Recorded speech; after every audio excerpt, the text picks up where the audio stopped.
So before we really sort of get into Tefilah, and I think this is going to probably take us a few weeks. There's just so much material, and obviously we could probably do this for months and longer, years even. But um, we Uri and I started to delve into some of the content, and I last week, and I was thinking, I think what we need to do is maybe step back and to, sort of assess where we are. And part of my motivation in wanting to like look into this a lot was I think we all struggle with tefillah in that there's a lot, whether it's tehillim or whether it's like slichos or putim, so much of it is so difficult to understand that we sort of really just sort of struggle. What are we saying? Why are we saying this? What's going on? What's the meaning behind it? And I think for a lot of us, we start by just looking at, well, let's try to solve the most obvious question, which is let's put it into a language I understand, because, understanding these, the putim in Hebrew is tough to do. But I think for most of us who've done that, you look at the English and you're still, about as confused as you were when you looked at it in Hebrew, because it's still very poetic. It's still difficult to understand what's the meaning behind the words. And clearly, we're also not even then getting into, why were these putim chosen, or why were these kapitlach and tehillim chosen? Why here? Why not somewhere else? So there's a lot of questions we want to try and get to. But before we really even get to that point, I want to try to answer the questions for us of why, right? Why? I mean, we all understand, I think, intuitively that tefillah is important, but let's try to make it a bit more concrete as to why it's important and what are we trying to accomplish with tefillah. So to answer those questions, there's this kuntras, as Rav Pinkus calls it. He wrote, so this is from Rav Shimshon David Pinkus.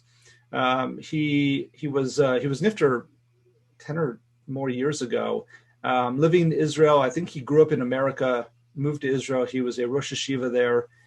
Wrote a lot. I mean, a lot of his Torah is in Sfarim today.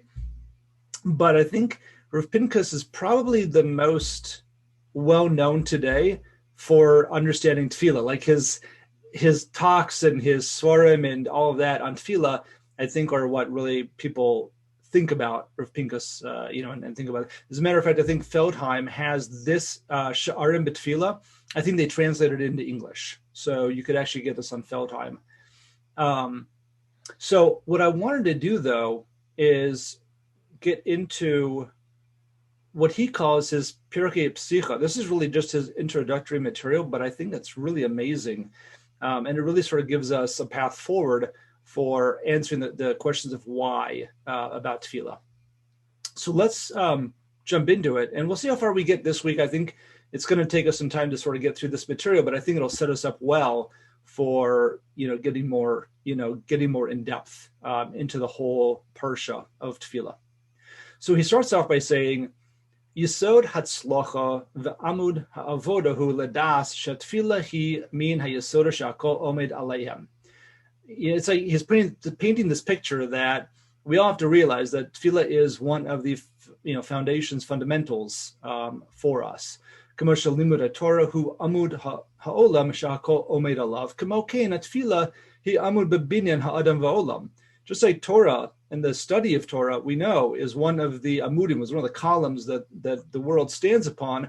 But we have to realize that tefillah is also one of those for us as people and for the world. The Evesha neshama tluyibo, and it is really, it's part of us. It's part of our neshama. It's a piece of our neshama. Hein b'ma'arechas avodas Hashem v'hein b'hatzlachas ha'adam b'chol inyanei chayav. And that's true whether we're regarding our own avodas Hashem, how we serve Hashem, or whether it's how we are successful in all the different aspects of our lives. Whether we're talking about the spiritual or the physical.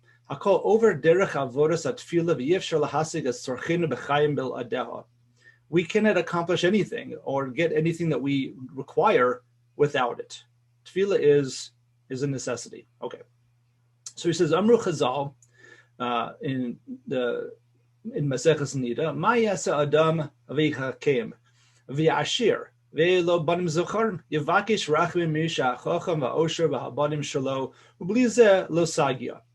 So the Gemara in Nida says, how does anybody accomplish anything, whether it's that you want to have wisdom, whether you want to have wealth, whether you want to have sons, anything that you want to accomplish, you have to you have to ask for rachamim. You've got to daven for it, because that is the source. So Kodesh Baruch Hu is the source of everything. And anything else that we do, the hishtadlus that we do, is never going to be enough. And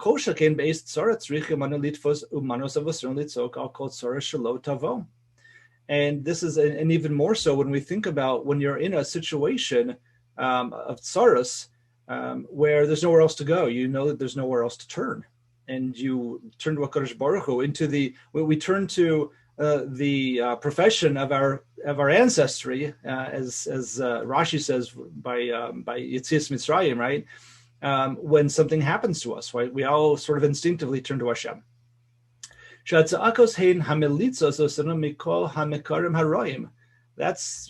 the first step that we take anytime anything bad happens to us. There's no other possibility for us. She's aruhem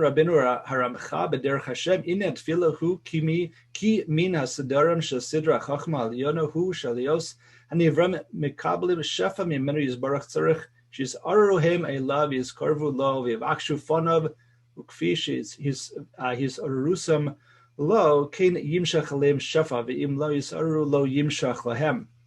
And the Ramchal says, and again he's talking about just how important Tefilah is, that it's something that Tefilah is meant to wake us up, and it's sort of to sort of awaken within us this connection, wanting to connect to Kodesh Baruch Hu, in order to daven for something that we need, and without that, we don't have that connection, right? And he says, Bir hadavar shtei derachim yesh biyasod Tefilah lasagas manim min hashamayim. There's two ways that we can get an answer from Shemaim. Reishis masher ragil b'avrasenu kasher tzarich adam le'eze inin aval mikoach ma'asav v'tzchuyasav inu zakai lakach. So the first would be anytime we need something and we realize it's not within our power to be able to achieve it. So ayidei Tefilah shapir yucha lahapik ritzon me'ashem l'hasig mevuksho. So we realize that maybe through Tefilah we'll be able to extract from HaKadosh Baruch Hu anything that that thing that we are requesting that we need. But that's not the only thing that Tefilah is for. There's something even more so. And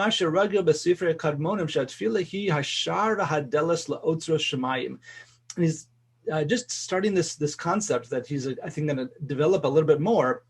But he says that Tefilah is much more than just asking simple request for what we need. He said it's the gateway. It's the gateway that opens up the doorway to all of the Otzra Shemayim, all the storehouses in the heavens. Perush hadavar the gam im zakai ha'adam al yedei ma'asav o darchei chasdei yizbarach la'eza baracha o Yeshua.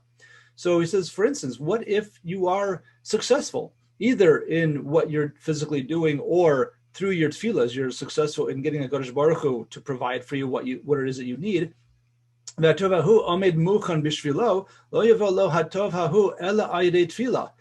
so, even if it's meant to go in your direction, you are meant to have it, it won't get there.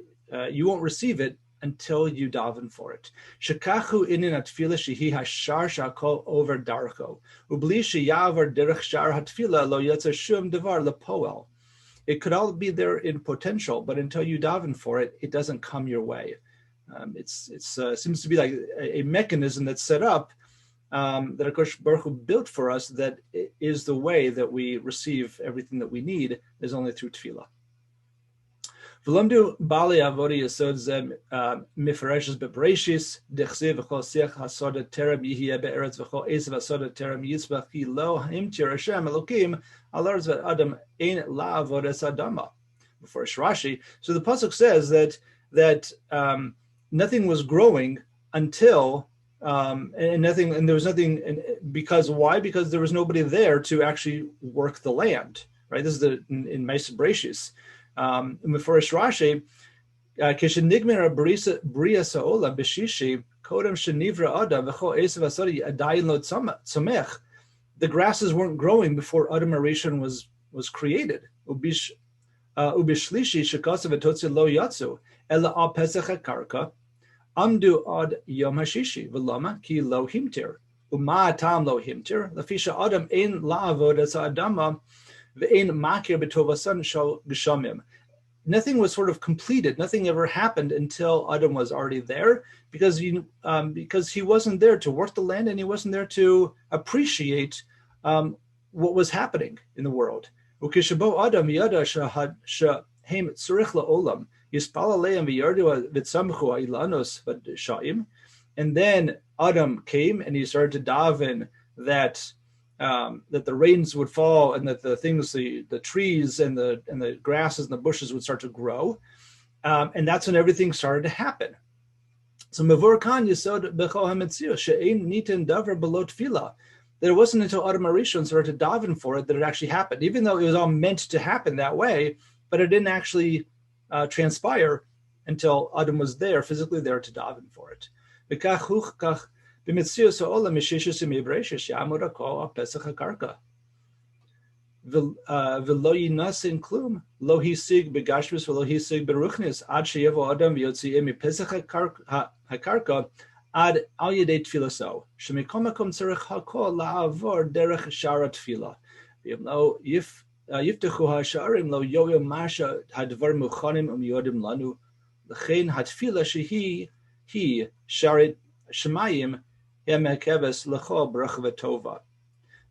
So he says it just sort of generalizes that idea from Bereshis, that that's true in everything. That everything is there that is meant to be for us is sort of stuck at the gate until we actually daven for it. V'chein ksiv itzo Yitzchak v'yayaser lo Hashem. So an interesting concept that he's introducing here when we think about it. What happened with Yitzchak and Rivka? Right? It says that Rivka was not Kara. She wasn't able to have children. Then it says by Yitzchak, it says Vayaser lo Hashem, and he davened to Hashem. That Yitzchak davened to Hashem. Al hemshech hadoros. Right? We know that before this, Avram was already promised that his progeny would be through Yitzchak, and from Yitzchak would become Bnei Yisrael. Right? That promise was already made to Avram Avinu. So why is Yitzchak having to daven for children? Right? Do we already have a haftacha? There's already a promise for it. So he says, "V'rak ayidei tefilasa shel Yitzchak neyasser lo Hashem." That's just how it works. Yes, it's supposed to go that direction, but until we daven for it, it doesn't actually happen. V'chein gulas Mitzrayim. He says this is also true by Mitzrayim, that even though we were promised to be taken out of Mitzrayim, V'nish Hashem al kach la'avos, right? Hashem already promised that to the avos, to Avram Avinu and to Yitzchak and Yaakov, that we would be taken out of Mitzrayim. V'afal Ne'emar vayishma Elokim es na'akasam. The pasuk says right before he starts the process of getting Moshe to go back down to Mitzrayim, it says Hashem heard na'akasam, right? And that's the screams, the cries of Bnei Yisrael. U'below atfilah lo hayu nigalim. Without that, they wouldn't have been redeemed.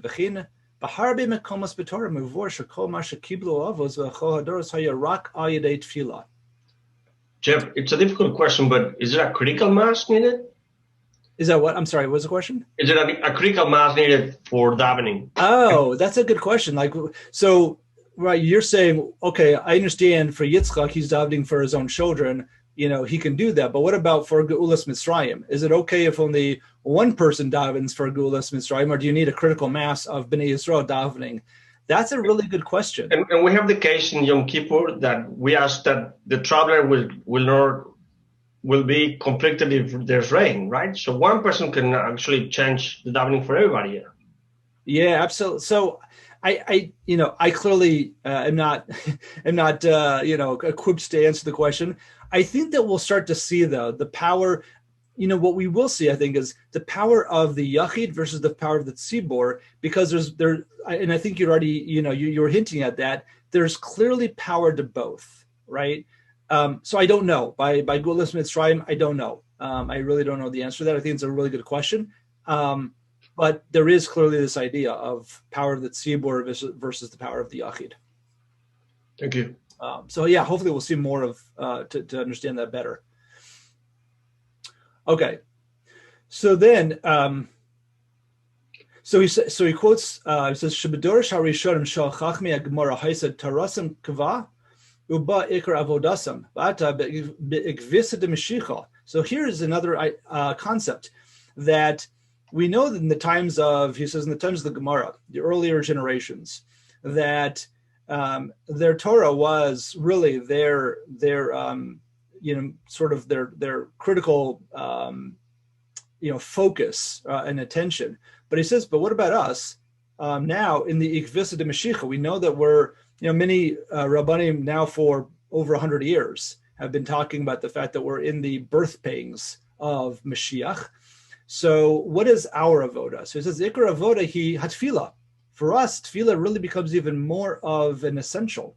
He says,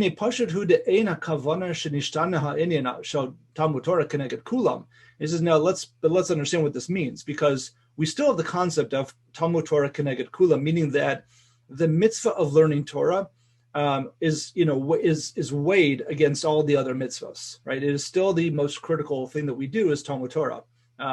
And interestingly enough, what are we doing right now? We're doing Talmud Torah in order to be able to do Tefilah better, right? So Talmud Torah is certainly an all-encompassing endeavor. So it says, "Devade gam achshav davar echad min haTorah shove yoser mikol hamitzvos kulam umikol tefilas kulam." Divrei Torah is still going to be the penultimate. However, k'moshehevi nefesh achayimedivrei chazal be'orach ela bi'urim shel devarim hu kedugmas Rosh Hashanah. So he brings an example of what about in Rosh Hashanah. So he says, "Shavadai daf gemara shalomdim be'oso hayam v'choshev hu yoser mitkiyas shofar oso hayam." So this is what happens when we're sitting on Rosh Hashanah, and outside of the davening and being at shul, I learn a daf of Gemara. So he says, absolutely, that the daf of Gemara you just learned is connected everything else of that day. Right? It's incredibly powerful, and it's an incredibly important thing to do. Aval adayin be'emes ikar avodas hayam hi tekiyah shofar davka. But at the same time, it's not like because of that you could have not heard tekiyah shofar, because in terms of the avoda of the day is hearing tekiyah shofar. So what happens if instead of going to shul in the morning and davening and listening to Tekiyah Shofar, you learned your daf Gemara, right? So you're still doing something, obviously, davar shebekdusha, but what you're doing is you're being mezalzel in the midst of the yom, the avoda of the yom, which is Tekiyah Shofar. So that is inherently going to be a problem. So Gam Torah ein lo. So in that case, the daf Gemara you learned isn't equal to anything, because you have, the path that you took to learn that Torah was the path of being mezalzel, another mitzvah, which was the avoda of the day. So it's not like one can outweigh the other. So shekain davka mitzvah shofar hi havoda miucheres biyom zeh ve'ikar kviyas ha'adam tzricha shedehei al zeh ha'inyan dezehu ikaru shel yom. So I think what it comes out to be is that on Rosh Hashanah, the ikar of the day is that you go to shul and you daven and you hear Tekiyah Shofar. But at the same time, we still have this important mitzvah upon us of Talmud Torah. So when you get home, you have a Suda and you sit down and you learn a daf of Gemara. That's really how it all should work, because you can't be mezalzel one for the other. But we have to focus on what is really the avoda of that day, even though Talmud Torah is so important. So it says,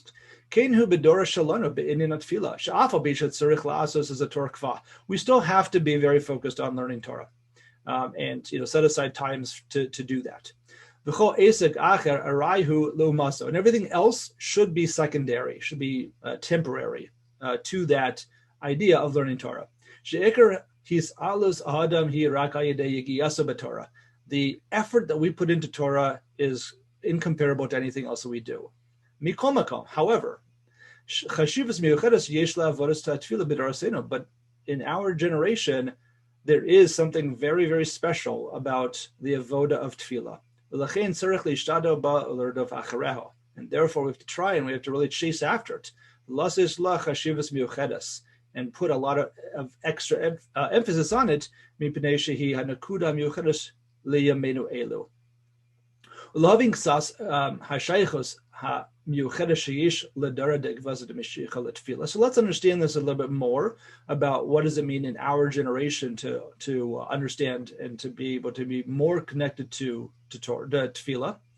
Yesh levar im anizkar shehadaras ha'achronim miuchadim bezeh shehem ha'ma'aver hashar v'hashar bein olam hazeh le'mos hamashiach. Because he says in the later generations, there is this sort of gateway between Olam Hazeh and to the days of Mashiach. V'ka'asher yitztarfu kol halimud Torah v'amaisim tovim v'azechuyas v'kol ha'yisurim u'mesiras ha'nefesh shekol hadoros yachad. Because this is really when it all comes together. All of the efforts, from all the previous generations, everything that they were moser nefesh for, and everything that they did. However, we become the gatekeepers. Kulam tavo hageula, aval afilu im yehei kol muchen legeula, im lo yiftach hashar lo yuchlo advarim levo letachlisam. Because at the end of the day, unless we open that, even if everything else sort of comes together and we're ready for Yemos HaMashiach, until that gateway is opened, nothing can progress, nothing can happen. L'chein ksiv bebechi yavo betachnunim ovilam bedarshu chazar she'ena hagalios chosros el yedei tefillah.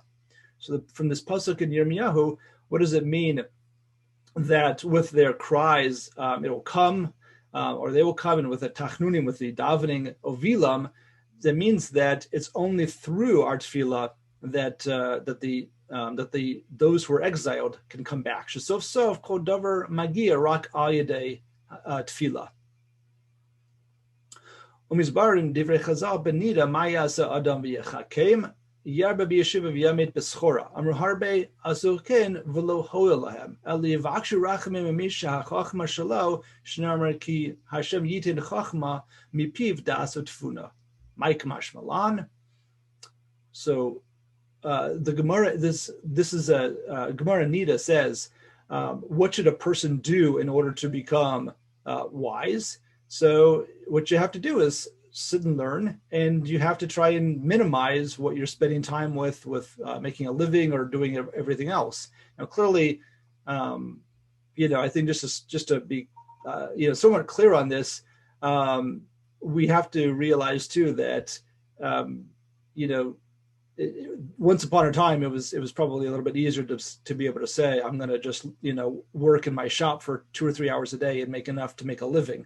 That's a difficult thing to do today. But still, even for us, we have to sort of, put aside or try and focus on what's really the essential, and where do I have extra moments during the day that I can really sort of sit and learn and try and do that, with focus. So the Gemara says, Amru harbe asu ken v'lo ho'il lahem. Many have tried this and it wasn't, they weren't successful. So what's the key? You have to, it's not just the hishtadlus, it's the davening for it as well. That's really the important part. And Rashi says, Lama le lemema lehu yarbe b'yeshiva ho'il b'rachim hadavar toloi. Deha beloha losagya, because one without the other isn't enough. You can't have hishtadlus without the tefillah, and without the tefillah, with tefillah, but you still have to do something. We still live in the physical world. You still have to do something. So you need both. So Maya sa Adam is aser yisav yitin be'emun harbe asu chen v'lo hoilo levakish rachmim min sha'osher shalosh nemer lo hakasef li hakasef v'liazav my k'mashmalan deha beloha lo sagya. Same idea. That's we won't get into the details of the Gemara why it's repeating itself, but it's the concept I think we're understanding. So he says Imkain ma me'od nachutz lilmod es sidre v'darche tefillah lahashkia amo v'yagil lishtalem b'nesivaseha shehi hagmar malacha l'chol hasagos sheyasig adam b'chayev. So I think what he's saying is that now we're starting to understand why it's so important for us to really learn what does it mean, like what is the davening about, how do we really focus on davening, and how do we make our davening more effective. So he says, "Sheitachin sheyama v'yishtalim kedei lezakos lecho hamatonos v'ruchnis v'gashmius v'hein yisakvdu mipnei cheser netfila. Umi yodea kama matonos tovos me'Hashem yisbarach tziburim v'omdim lanu b'pesach shari shemayim u'mechakim lepsicha ha'sha'arim ayidei mepesach hatfila." He says, how many, who knows, who's able to say how much we should be getting from HaKadosh Baruch Hu, but it's sort of up there just waiting in potential, never coming down because we're just not getting there. We're not effective in how we're davening for it. We're not effective in how we're connecting. So it says, Amnam ha'adam hamar bebetfila kol matos mezumanos mitzuyos lo v'niftach masha'arim v'yichol l'kol brachos kulam al rosho. So he says that this is really the reason. So this is sort of the why. Why is tefillah so important to us? Because without tefillah, it can't come down. There's like this mechanism. It's almost, think about like stuck plumbing, right? It's like this mechanism is there that will stop the shefa, stop that what HaKadosh Baruch Hu wants to give us from actually coming down to us. And we are sort of the gatekeepers there. We have it in our power to do that, to fix that. So this is only the first part of this first intro. I think we're just about out of time. This is probably a good stopping point. But what I want to do is continue this next week, because he starts to get into more of the specifics of, how to approach tefillah. Like, how do we, now we're starting to answer the why. Why is it important? But now how? How do we connect better? How do we fix those or address the gaps that we have in our understanding and our ability to daven properly?